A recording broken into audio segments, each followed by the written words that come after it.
हक की आवाज़ समझते हो या बस ऐसे ही इनके साथ आए हो? इन्हीं के साथ हूँ, हम हक की आवाज़ जो आप आवाज़ नहीं नहीं नहीं नहीं, तुम रेवड़ में आए हो, तुम रेवड़ में हो, तुम्हारे पास शऊर नहीं है। आपके पास शऊर है ना, हम्म। तो मैं आपसे ये रिक्वेस्ट करूँगा कि आप यहाँ से चले जाएं।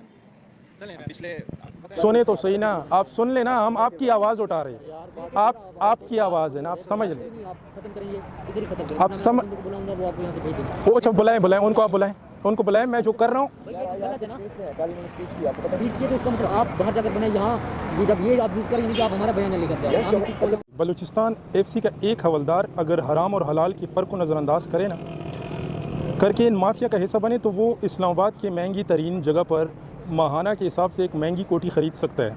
और अगर कोई बेरोज़गार बलोच नौजवान इस बेगैरती के ख़िलाफ़ हक़ की आवाज़ उठाने की कोशिश करे तो फ़ौरी तौर पे गायब कर दिया जाता है। दूसरी तरफ हज़ारा कौम को बसों से उतार कर मज़हब के नाम पर और फ़िकवरियत के नाम पे कत्ल कर दिया जाता है, और फिर लाशें शदीद सर्दी में, यानी हमेशा ये बलूचिस्तान वालों के साथ तो मैं समझता हूँ कि सर्दियों में ये इस तरह के मामलात चलते हैं। अब ये भी अच्छा, सर्दियों में पूरा महीना दिन रात सड़कों पे उनकी लाशें रखी जाती है और लवाहिकीन बारी बारी जनाज़ों का पहरा देते हैं। बस बेबसी के इस आलम की अब तो आदत सी हो गई है इस क्या कहूँ गाफिल कौम को, क्योंकि हम जाग नहीं रहे अभी तक।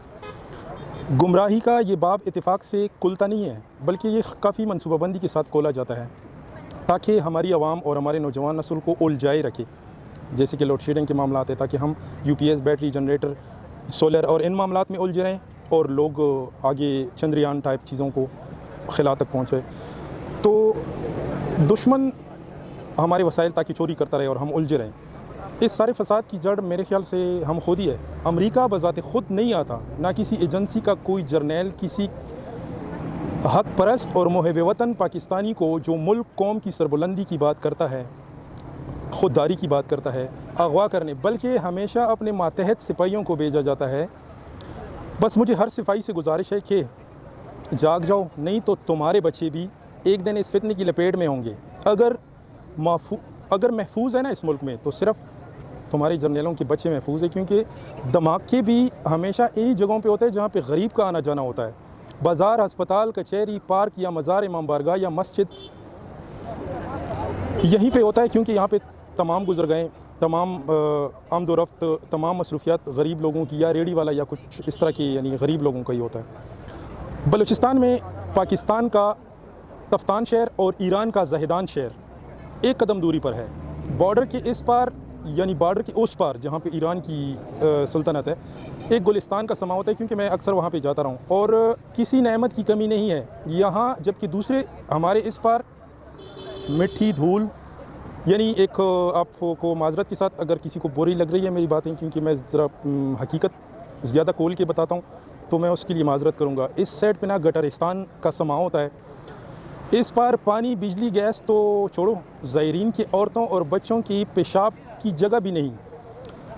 अच्छा, इधर हम लोग जो है ना जुमे की नमाज़ों और मुहर्रम की जलूसों में मसरूफ़ रहते हैं, क्योंकि ना असल इबादत तो हम भूल चुके हैं।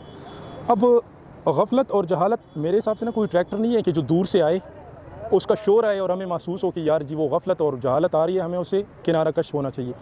यही चीज़ें होती है, यही अवामिल होती है जो अभी आप देख रहे हैं कि हमारी हया इज़्ज़त और हया इस सर्दी के महीने में बिल्कुल जो सर्दी पीक पे है, इस्लामाबाद में लवारसों की तरह अपने लवाहिकीन को ढूंढ रहे हैं। लेकिन किसी भी जो हमारे हुक्मरान हैं या जो माफियाज़ है, जो मुसल्लत है इस मुल्क पे, उनको ख़बर ही नहीं है। मैं बेशतर बलूचिस्तान के बड़े बड़े लोगों को जानता हूँ कि अगर उनकी लाइफस्टाइल, उनकी आसाइश, उनकी ज़िंदगी, तर्ज़ ज़िंदगी, उनकी औरतों के, उनके मुलाज़मीन के तर्ज़ ज़िंदगी आप देखें, आपके होश उड़ जाएंगे कि यार वो क्या है। वो ये कि एक ग्रोह जो इस मुल्क पे मुसल्लत है माफिया का, वो उनको फैसिलिटेट करते हैं, चंद मखसूस लोगों को फैसिलिटेट कर रहा होता है, तो बाकी सारे जो है ना वो उसकी ज़िद में आ चुके होते हैं, और बाकी सब के साथ ना ये जुल्म और होता है।